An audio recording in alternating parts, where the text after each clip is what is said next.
Dis-moi.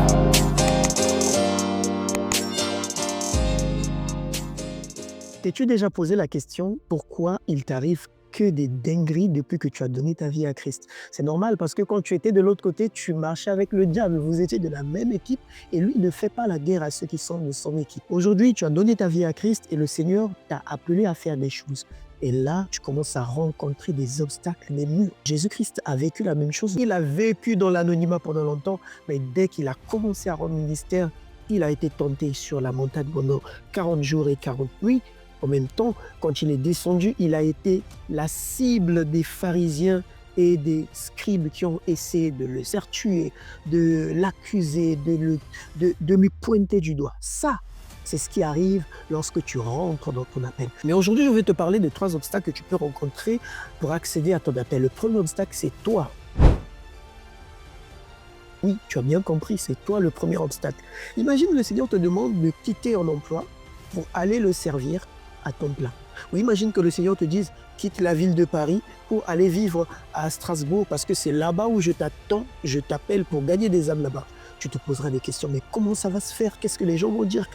Et la peur va arriver. Christ l'a vécu à Gethsemane lorsqu'il fallait qu'il entre dans la dernière étape de sa mission, c'est-à-dire aller à la croix. Il a dit que cette coupe s'éloigne, c'est la peur, parce que c'était un sentiment humain.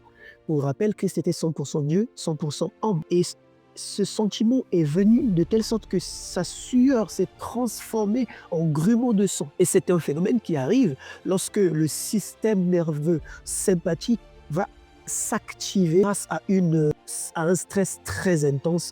Et ça entraîne ce qu'on appelle une vasoconstriction, de telle sorte que la sueur va devenir du sang. Et ça arrive lorsqu'on vit un stress intense. Et comment lui, il a réussi à vaincre?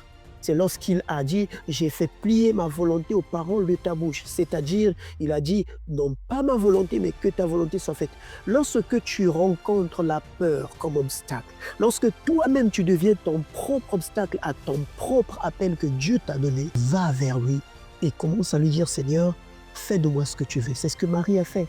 Elle a dit, je suis servante de Dieu, qui me soit fait selon sa volonté. Et quand il l'a fait, automatiquement, cela s'est accompli. Et le deuxième obstacle, c'est qui? C'est ton entourage. Les gens vont te dire, mais qu'est-ce que tu es en train de faire? Qu'est-ce que tu es en train de faire? Mais tu es en train de passer à côté de ta vie. Tu es en train de passer à côté de ta jeunesse. Et je veux te dire que l'entourage, il va jouer un rôle néfaste. Que le but de l'entourage, c'est de te garder à faire ta propre volonté. Ce n'est pas qu'ils sont contre toi. Non, non. C'est juste qu'ils considèrent ton projet comme une folie. Parce qu'ils ne comprendront pas pourquoi tu décides de quitter un emploi pour servir Dieu. Pourquoi tu décides de quitter ta copine pour servir Dieu. Pourquoi, alors que tout le monde vit, fait des soirées, pourquoi tu décides d'arrêter pour servir Dieu? Tu vois, ça, c'est des gens qui vont te dire laisse, arrête, ne fonce pas. Et toi, je te dirais quoi qu'il est nécessaire dans ce genre de cas de t'éloigner momentanément de ce genre de personnes parce que la Bible dit que les mauvaises compagnies corrompent les bonnes mœurs. Éloigne-toi momentanément de ces personnes pour préserver ta foi. Et le dernier ennemi, c'est l'ennemi le plus faible, c'est le diable. Le diable est un ennemi qui peut être redoutable si tu as peur de lui. La Bible nous dit, soumettez-vous donc à Dieu, résistez au malin et il fuira loin de vous. Lorsque le diable commence à venir s'opposer à toi, pour venir te dire, non, tu ne vas pas y arriver, tu vas avoir l'impression qu'il y a des forces des ténèbres qui viennent s'opposer, ne fais rien d'autre que de te soumettre à Dieu, Jacques 4, le verset 7, et tu résisteras. Tu ne peux pas résister au diable sans que tu ne te sois d'abord soumis à Dieu.